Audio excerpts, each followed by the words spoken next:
Nestled between rugged beaches and the Pacific Rim National Park, the coastal community of Hitasu is home to day school survivor Donna Jack. She's lived all her life in the Ucluelet First Nation on Vancouver Island.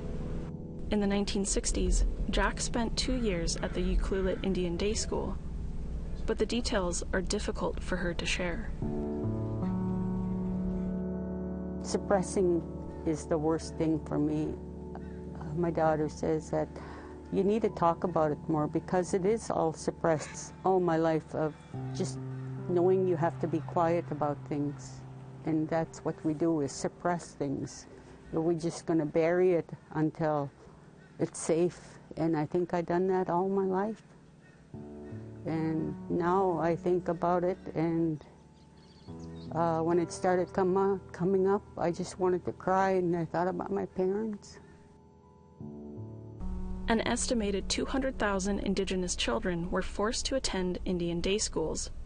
And like residential schools, the goal was to assimilate. My sister and brother said they used to get a scrap. Maybe it was because they were speaking the language, but they weren't allowed to talk about it. APTN News discovered that 200 Indigenous children died while attending day schools across the country, in an access to information request that covered 46 of the more than 700 schools. The children's deaths are casually noted by school officials in student nominal cards, memos, and principal reports. Jack's parents were both survivors of the residential school system and deeply feared for their children's well-being. My father, when he heard a plane coming in, he told my older brother, "You go bring your sisters into the forest. I don't want you coming out until I tell you to come out." And that would have been just over here, because we lived there, and just over there. The forest was there, and he said, "You bring them out there, and I don't want you coming home until I tell you that the plane with the Indian agent is gone," because he didn't want us taken away from here. The documents reveal striking similarities between Jack's school and residential schools.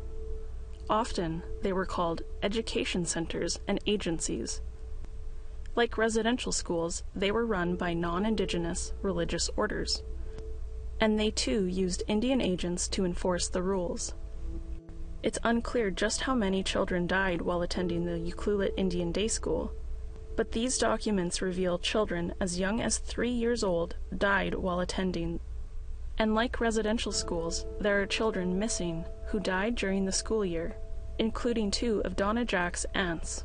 Some sisters that I never knew, she told me the names, and I said, "I don't see any graves up here of my mother's family. I see her father's, but I believe they died during the school time. I don't know how or why, but, you know, shouldn't they be buried here if they're from here? That's where everybody is brought home. These people weren't brought home, so no records of what happened to them."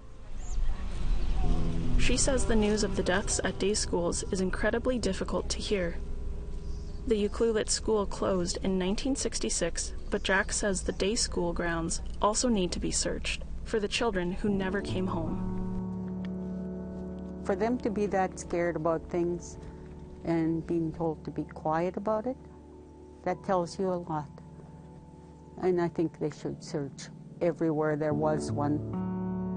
It's as hard as it is, I am still weeping inside. That's the hardest part, is getting past that. Brittany Yeo, APTN National News, Winnipeg.